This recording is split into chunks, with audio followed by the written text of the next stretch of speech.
Hi, I'm Dr. Mike Gorman. I wanted to talk today a little bit about some common misconceptions of health. So we have a lot of misconceptions, and that's based on the fact that we're used to living more in a suppressive medical approach, meaning we suppress symptoms as opposed to finding the root cause, which is what we try to do.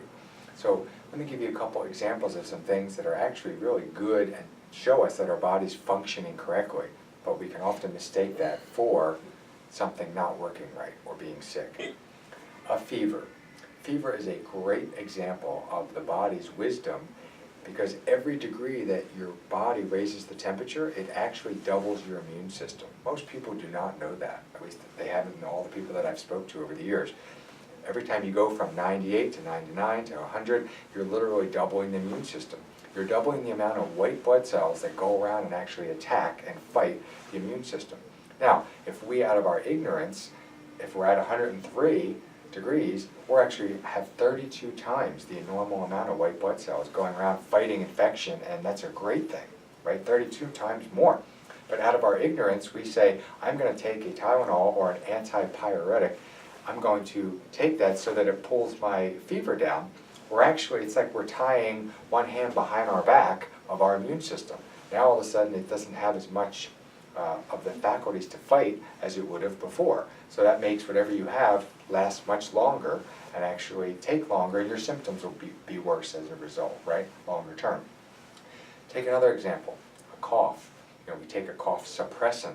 Well, it's our body's natural way of trying to get rid of something. If you think about something getting in your lungs and you cough, right, or something goes down the wrong pipe and you cough, that's your body's reflex to try to get rid of something. We take a cough suppressant, it suppresses that, it stays in our body longer, which it shouldn't. Diarrhea, exact same thing. Your body's trying to get rid of a toxin, trying to get rid of an infection, trying to get rid of a parasite.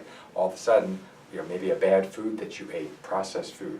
All of a sudden, we take something that clogs us up and slows down the diarrhea. Now whatever that thing is that our body was smart enough to try to get rid of, it's now stuck in our body, wreaking havoc on our body and our immune system.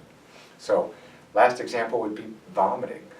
We all have been sick where we've had a stomach bug or something. Again, that's toxins, junk, things, infections that are in our stomach. Our body is trying to help us by getting rid of it. But if you eat bad food, you eat processed food, or get food poisoning, the better that your body is functioning and communicating, the quicker it'll actually say, hey, that's food poisoning, let's get rid of it. The quicker you would actually throw up. Some people have the mistake of thinking two people eat food poisoning, one's really healthy, they vomit right away, the other person either vomits much later or not at all, and then we start thinking, oh, I didn't vomit, so therefore I must be healthier. It's actually the opposite, right? So these are a few key examples of why the body actually, when it's healthy, it actually is functioning well when you get things like a fever, a cough, diarrhea, and vomiting. In an ideal world, if you're really being healthy, your body would never get that far out of balance that you would have any of these symptoms to begin with. But I just want you to know these are healthy responses to being out of balance.